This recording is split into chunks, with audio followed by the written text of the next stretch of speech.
Neat బిల్లుపై Stalin సర్కార్కు shock తగిలింది. Neat వ్యతిరేక బిల్లును రాష్ట్రపతి తిరస్కరించారు. నీట్ నుంచి తమను మినహాయించాలని తమిళనాడు ప్రభుత్వం చేసిన విజ్ఞప్తిని రాష్ట్రపతి ద్రౌపది ముర్ము తిరస్కరించారు.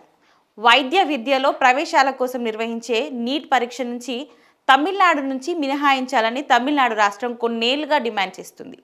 దీనిపై కేంద్రం డిఎంకే ప్రభుత్వం మధ్య వివాదం కొనసాగుతుంది. ఈ పరిణామాల మధ్య స్టాలిన్ సర్కార్కు ఎదురుదెబ్బ తగిలింది. తమిళనాడు పంపిన నీట్ వ్యతిరేక బిల్లును రాష్ట్రపతి తిరస్కరించారని సీఎం స్టాలిన్ రాష్ట్ర శాసనసభలో వెల్లడించారు. ఈ అంశంపై స్టాలిన్ ప్రభుత్వం అన్ని వివరాలు ఇచ్చినప్పటికీ నీట్ నుంచి మినహాయించేందుకు కేంద్రం తిరస్కరిస్తుందన్నారు స్టాలిన్.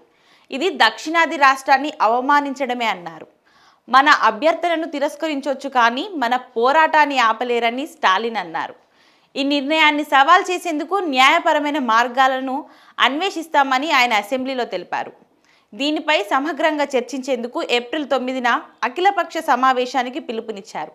నీట్ పరీక్ష కారణంగా తమిళనాడులో విద్యార్థుల ఆత్మహత్యలు పెరుగుతున్నాయని ఆ రాష్ట్ర ప్రభుత్వం భావిస్తుంది. ఈ కారణంగానే ఎంబీబీఎస్, బీడీఎస్ కోర్సులో ప్రవేశం కోసం నీట్ నుంచి తమిళనాడును శాశ్వతంగా మినహాయించాలంటూ ఓ బిల్లును తీసుకొచ్చింది. నీట్ కాకుండా 12వ తరగతి మార్కుల ఆధారంగా విద్యార్థులకు వైద్య విద్యా కోర్సులో ప్రవేశాలు కల్పించాలని చెప్తుంది. ఈ బిల్లును ఇప్పటికే 2021, 2022లో 2 సార్లు అసెంబ్లీ ఆమోదించింది.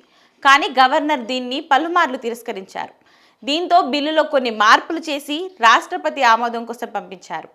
ఇప్పటికే త్రిభాషా సూత్రం కింద హిందీ వివాదం, డీలిమిటేషన్ వంటి అంశాలపై కేంద్రం, తమిళనాడు సర్కార్ మధ్య గొడవ జరుగుతుంది. ఇప్పుడు నీట్ బిల్లు తిరస్కరించడంతో ఇది మరింత ముదిరేలా కనిపిస్తుంది.